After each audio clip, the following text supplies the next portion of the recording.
Communiqué Conseil du ministre du mercredi 15 novembre 2023.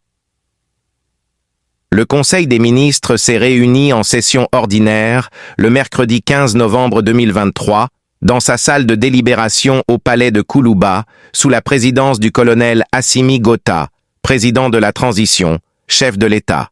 S'il vous plaît, partagez la vidéo pour soutenir la page Wilibali Kene. Après examen des points inscrits à l'ordre du jour, le Conseil a adopté des projets de texte et entendu des communications. Au chapitre des mesures législatives et réglementaires. 1.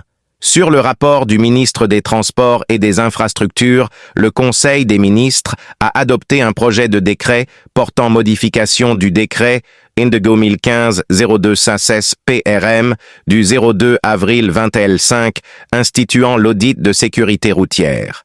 La sécurité routière constitue un enjeu majeur tant par le nombre des victimes tuées, blessées ou handicapées à vie que par les coûts économiques entraînés par les accidents dans les pays en voie de développement. Malgré les efforts fournis pour améliorer la sécurité routière, les accidents de la route continuent d'affecter toutes les couches sociales. Les risques liés à l'usage de la route sont également multipliés par d'autres facteurs comme l'incivisme des usagers de la route, l'insuffisance d'infrastructures routières et l'introduction de nouveaux types de véhicules dans la circulation routière, notamment les tricycles et les quadricycles. Pour faire face à cette situation, le Conseil des ministres de l'Union économique et monétaire ouest-africaine a institué l'audit de sécurité routière à travers la directive NEDEG 13-2009 CM-UMOA du 25 septembre 2009, transposée dans notre droit positif par le décret NEDEG 2015-0216 PRM du 02 avril 2005.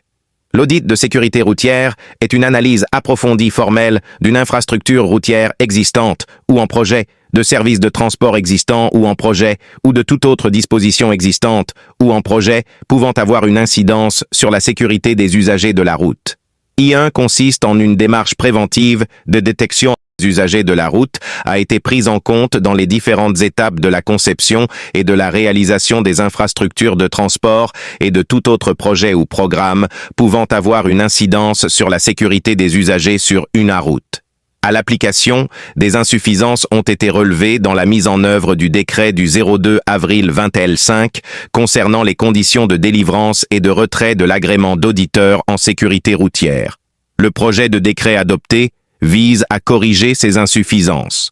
Il précise les conditions de délivrance et de retrait de l'agrément et renvoie à un arrêté ministériel la liste des pièces constitutives de la demande d'agrément, l'acte qui l'octroie et la procédure de son retrait. 2. Sur le rapport du ministre de l'Industrie et du Commerce, le Conseil des ministres a adopté un projet de décret instituant la Journée nationale des exportations du Mali. Les exportations constituent un puissant levier de croissance économique et de création de richesses. C'est pour cette raison que le gouvernement a adopté la Stratégie nationale de développement des exportations et son plan d'action en vue de réduire le déficit de la balance commerciale par une augmentation des recettes d'exportation. La Nuit de l'exportateur du Mali, organisée dans le cadre de la mise en œuvre de cette stratégie, a suscité l'engouement et l'adhésion des exportateurs.